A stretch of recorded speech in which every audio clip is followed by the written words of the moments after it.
गोपालगंज शहर के Rajendra Nagar bus stand के अरबों की जमीन पर भू माफियाओं ने करा ली है अपने नाम जमाबंदी। नगर पंचायत के बस स्टैंड की 85.9 कट्ठा जमीन पर दर्जन भर लोगों ने दावा ठोक दिया है। बता दें कि सरकारी जमीन एवं गंडक नदी की जमीन में फर्जी जमाबंदी के खुलासे पहले हो चुके हैं। इसी तरह शहर के बीच में स्थित नगर परिषद का राजेंद्र बस स्टैंड की अरबों की जमीन पर अपने नाम जमाबंदी कराकर बजाबता उसकी रेट रसीद भी कटवा रहे हैं। भू माफियाओं ने सदर अंचल से सेटिंग कर यह खेल किया है। मोटी रकम खर्च करने के बाद यह फ्रॉड किया गया है। अंचल में दाखिल खारिज केस संख्या 360/1980-81 से जमाबंदी कायम कराकर राजेंद्र नगर बस अड्डा का 85.9 कट्ठा जमीन पर अब भू माफियाओं ने दावा भी ठोक दिया है। यह वही बस स्टैंड है जहां से लोग पटना, मुजफ्फरपुर, गोरखपुर, मोतिहारी, बेतिया, थावे, सिवान, बनारस जैसे शहरों के लिए बस पकड़ते हैं। कान, नाक एवं गला की समस्या से है परेशान तो डॉक्टर अभिषेक कुमार है बेहतर समाधान। ENT surgeon doctor Abhishek Kumar नई तकनीक से दे रहे हैं बेहतरीन सेवाएं। संपर्क करें दवाई वाला मेडिकल, डॉक्टर कौशल्या चौक से 10 मीटर पश्चिम, थावे रोड, गोपालगंज। राजेंद्र नगर बस अड्डे का प्रत्येक साल नगर परिषद लगभग 1 करोड़ की राशि से डाक करता है।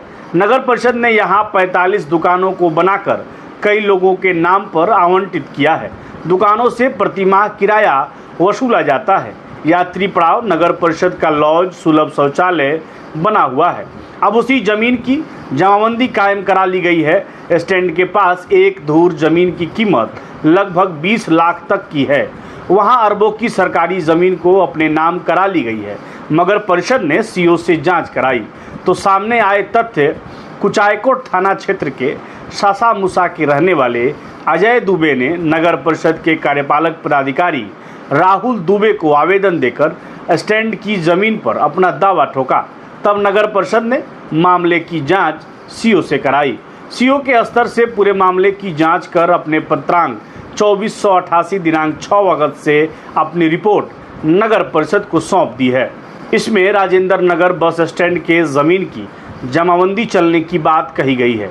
सीओ ने नगर परिषद के पत्र के आलोक में अपनी रिपोर्ट सौंपते हुए कहा है कि आवेदन पत्र की जांच कराई गई। जांच के क्रम में पाया गया है कि राजेंद्र नगर बस स्टैंड की भूमि खतियान एवं पंजी 2 के आधार पर जमाबंदी दाखिल खारिज फेस नंबर 360/1980-81 के द्वारा पुरानी जमाबंदी नंबर 192/195 से घटाकर कायम की गई है।